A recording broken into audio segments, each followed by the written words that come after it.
માતાજી મિત્રો, તો કેમ છે બધા? ફાઇનલી બધા મજામાં જશો. તો આજે આપણે પાણીપુરી બનાવવાની છે, તો તેની માટે બટેટા બાફી લીધા છે. તમે જો ગાઈસ, બટેટા બફાઈ ગયા છે. તો હવે એને આપણે સાલ ઉતારી માવો બનાવવાનો છે. તો તમે જો ગાઈસ, આટલા આપણે બટેટાને સાલ ઉતારી દીધી છે અને આટલા બટેટાને સાલ ઉતારવાની બાકી છે હજુ. તો આપણે બટેટાની સાલ ઉતારી દીધી છે. હવે આપણે પાણી બનાવવાનું છે. તો તેની માટે ધાણા અને મરચાં એને આપણે ખાલી નાખશું. પાણી બનાવવા માટે તો ધાણા અને મરચાં જો ભાઈ, તો ગાઈસ તમે જો આપણે પાણી બનાવવાનું છે. તો તેની માટે ધાણા અને મરચાં ખાલી નાખશું. તો આગળ સુધી આપણા વિડીયોમાં બને રહેજો, આખો વિડીયો જોવાનું ભૂલતા નહીં. ફાઇનલી આપણા બટેટા બફાઈ ગયા છે ને આપણે ધાણા અને મરચાં બે ખાંડી લીધું છે. તો હવે પાણીપુરીનું પાણી બનાવવાનું છે. તો તેમાં નાખી દઈશું. આ છે પાણી બનાવવાની મસાલો, એને પણ આપણે એક નાખી દઈશું. આપણે એક લીંબુ લઈ લીધું છે પાણી બનાવવા માટે.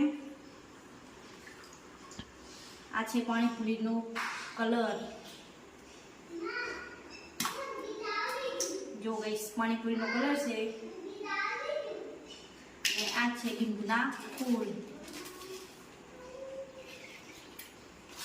હવે એમાં થોડુંક નાખી દઈશું આપણે મીઠું. તો ગાઈસ, આટલું મીઠું નાખી દઈશું એમાં.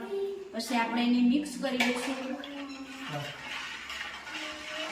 તમે જો ગાઈસ, આવું બન્યું છે પાણીપુરીનું પાણી. જો ગાઈસ, આવું પાણી બની ગયું છે પાણીપુરીનું.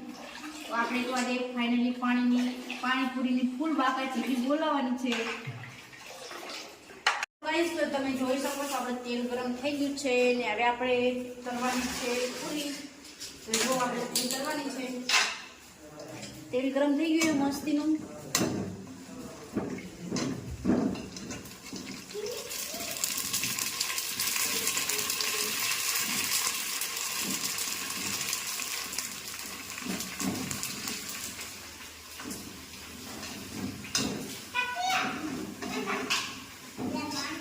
તો આપણી પાણીપુરી તળાઈ ગઈ છે. તો તમે જો ગાઈસ, તમારામાંથી કોને કોને પાણીપુરી પસંદ છે તે કમેન્ટ કરી દેજો. મારી તો પાણીપુરી ફેવરેટ છે, મને તો પાણીપુરી બહુ જ ભાવે. આપણે આટલી તરવાની બાકી છે. તો આ બાજુ આટલી તરી નાખે છે.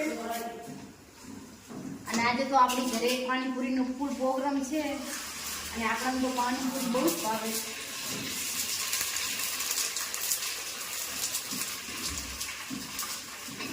આપણી પૂરી તરાઈ ગઈ છે. તો હવે આપણે બટેટાનો માવો બનાવવાનો છે. તો હવે બટેટાનો માવો બનાવશું. તો તેની માટે 2 થી 3 ચમચી આપણે મરચાં નાખી દઈશું.